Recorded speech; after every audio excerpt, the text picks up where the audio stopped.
Hey, welcome to That One Time, the place for unforgettable moments and stories worth sharing. Funny, touching, surprising, just like life itself. Grab a seat, get comfortable, and let's dive in.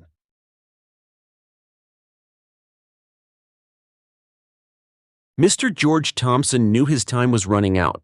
He was past his 60s, and an incurable illness had taken hold. He was a wealthy man, descended from an old noble family. His grandfather, a landowner, hadn't limited himself to the role of estate owner but had ventured into shipbuilding. Having achieved success and amassed a considerable fortune, he lost everything during tumultuous times, but his business acumen remained. Having left for Europe, he continued working with shipyards and became a multimillionaire once more. His son, George's father, on the contrary, didn't publicize his origins, dedicating himself to science. He graduated from university, became a historian, and taught. His mother was a talented violinist in an orchestra. George grew up in an atmosphere of culture and received an excellent education and upbringing. Initially, he worked as an engineer, but in the 90s, having lost his job, he started his own business from scratch. Thanks to his innate integrity and entrepreneurial talent, he succeeded in construction, opened a chain of hotels and restaurants in various cities, and engaged in real estate leasing. Mr. George Thompson couldn't stand dishonest people, grabbers, and cheats. In business, he relied only on trusted partners and never deceived clients. He managed not only to accumulate significant wealth, but also to earn respect in influential circles. Today, he decided to let his driver go and walk home to breathe the fresh air. His heart was squeezing anxiously, his breathing was sometimes interrupted, and even the walk brought no relief. Suddenly, a sharp pain pierced his chest. He sank to the ground and lost consciousness. David was returning from his extra job. His main salary was constantly insufficient. Recently, he had taken a job as a porter at a small hotel near the station. The pay was modest, but sometimes clients left tips, and the family desperately needed money. David was 30 and had 3 children. The youngest, Julia, was born with cerebral palsy and required expensive treatment and rehabilitation. Coming home, he barely had time to eat dinner before going straight to bed. He simply had no strength left, and all the childcare fell on his wife Sarah's shoulders. He loved his quiet, patient wife. Sarah never complained, but she was fading before his eyes, growing paler. Maybe he should find another part-time job. Lost in gloomy thoughts, the young man didn't immediately notice the elderly man lying by the bench. People hurried past, indifferently walking by the person lying there. Who knows, maybe he'd had too much to drink or something else. David tried to lift the man and seat him on the bench, but he was motionless and didn't regain consciousness. 2 women joined him. With joint efforts, they laid the old man on the bench, placing a bag under his head. The women called an ambulance, while David unbuttoned the injured man's shirt collar and began looking for a pulse. Fortunately, the ambulance arrived quickly, and he decided to go with them to the hospital to help the stranger. The man had no documents on him, but his face seemed vaguely familiar to David. At the hospital, the man was registered as unknown. David knew nothing about him but felt sincere pity for the old man. Everything pointed to a heart attack, and there was no one to notify his relatives. The young man decided he would definitely visit him when he regained consciousness and wrote down the hospital number. Despite his busy schedule, David called daily to inquire about the elderly man's condition. The patient had undergone heart surgery. 3 days later, he regained consciousness but was still very weak. David bought some cookies and fruit and went to the ward. "Was it you who brought me to the hospital?" the patient asked with a slight smile. "I thank you from the bottom of my heart." They got acquainted. Mr. George Thompson didn't want to inform his relatives about what had happened. His wife was on vacation with the children, and he didn't want to alarm them. The man asked David about his family and inquired about where he worked. The elderly man had a kind face and knew how to listen, and David unexpectedly found himself telling him all his problems. The hotel where he worked part-time turned out to be well known to Mr. George Thompson. David complained about the low pay and the staff's rudeness.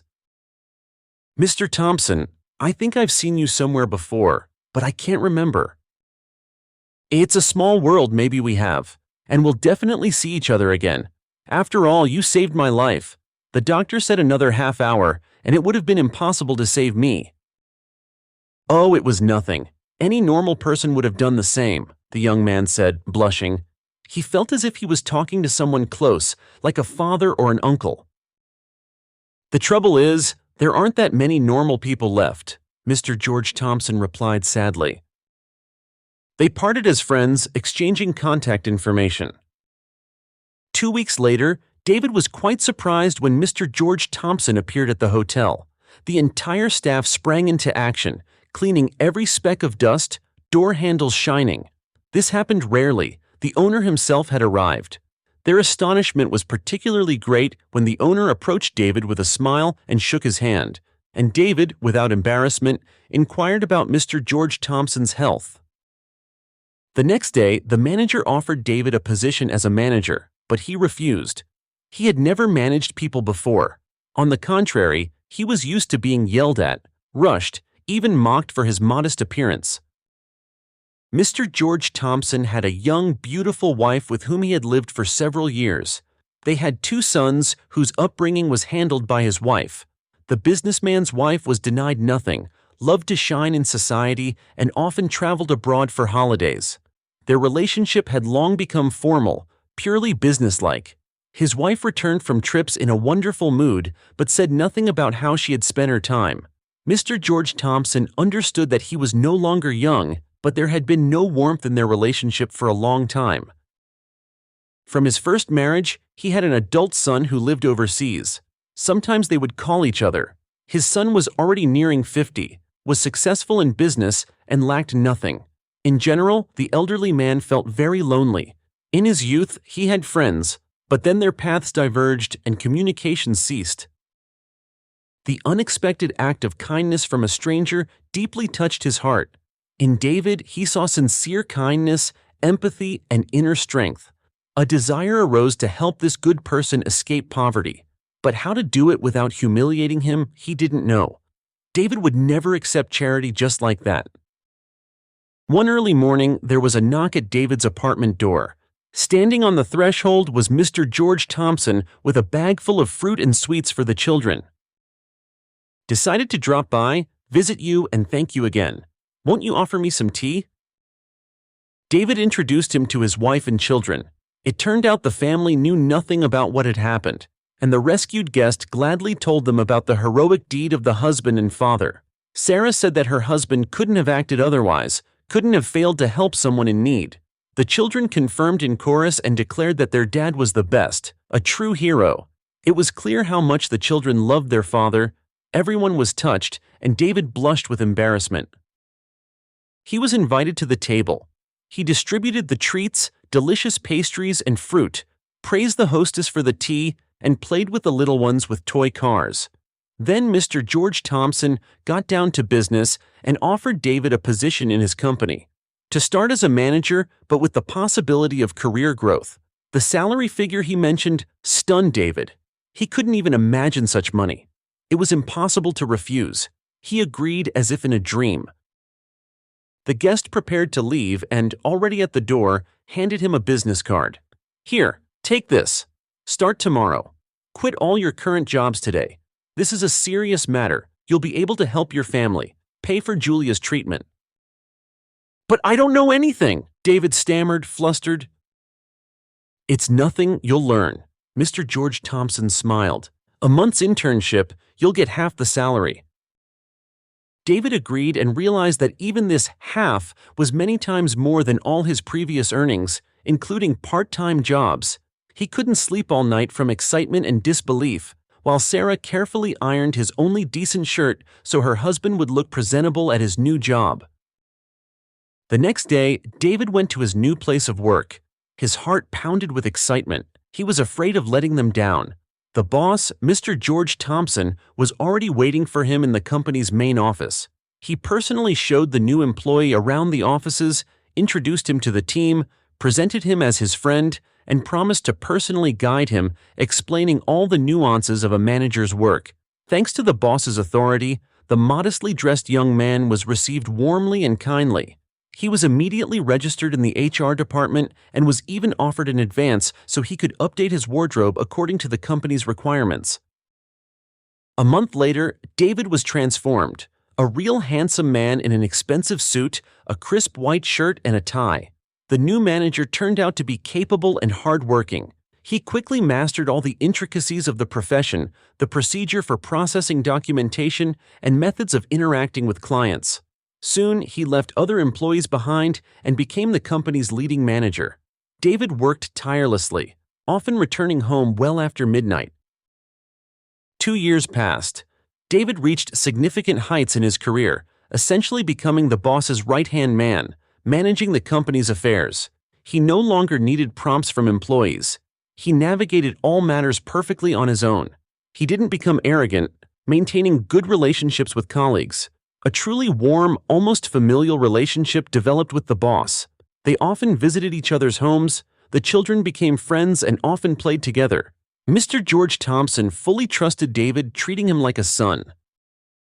David's family life changed dramatically. He bought a car, acquired a spacious apartment near the office, and was able to hire a housekeeper to help his wife with the children.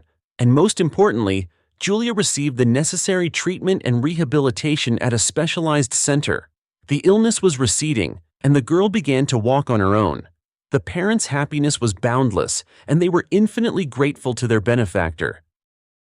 One day, Mr. George Thompson called David into his office and offered him complete control of the company during his absence. He was scheduled to travel to Germany for serious treatment, possibly requiring heart surgery. David, who had already substituted for the boss several times during his business trips, agreed without hesitation. Soon, sad news arrived from Germany. Mr. George Thompson had passed away during the operation. The manager made all the necessary arrangements and returned home. Tears choked him. Sarah also couldn't hold back her tears, and after her, little Julia, she had become very attached to Grandpa. The uncertainty was frightening. How would the heirs behave? Most likely, he would have to leave his beloved job. A few days later, David was summoned by the notary to hear Mr. George Thompson's last will. David was puzzled as to what connection he had to the boss's inheritance. At the appointed hour, he arrived at the specified address. Unfamiliar people were already in the office, as well as Mr. George Thompson's widow. The notary began reading the will. The wife and children received property, an apartment, a country house, and capital. But the entire company, hotels, office premises, Mr. George Thompson bequeathed to David, the former porter who gave him several years of life and now the company's managing director. The will stated that only he could preserve and multiply the owner's life's work. Silence fell in the office. The eyes of everyone present, including David, were equally wide with shock. David was speechless. He had always thought that Mr. George Thompson had brought him closer out of compassion, believing his success was merely a result of the owner's kindness. But this? Leaving the notary's office, he could barely stand. He went straight home. "Sarah, you won't believe it. I've inherited from Mr. Thompson." What inheritance? His wife didn't immediately understand what her husband was talking about. "He bequeathed the entire company to me, including the branches. To me, a simple porter." "What are you saying, Davy? You are so capable, so decent." Sarah wiped away a tear. Mr. Thompson saw that. He was a wonderful man. "I'm incredibly lucky to have you, Sarah." Hugging, they sat down to have tea together. The following 6 months were spent in litigation. The relatives contested the will, trying to prove the deceased's incapacity, but their attempts were unsuccessful. David himself considered refusing the inheritance, but the notary handed him a personal note from Mr. George Thompson. In it, the boss explained his choice and asked David not to back down, not to succumb to provocations, because only he was capable of preserving and multiplying his life's work, while his relatives would ruin it. After long proceedings, David won the lawsuits and became the rightful owner of the huge company. Thus, one act of kindness fundamentally changed the fate of a simple man.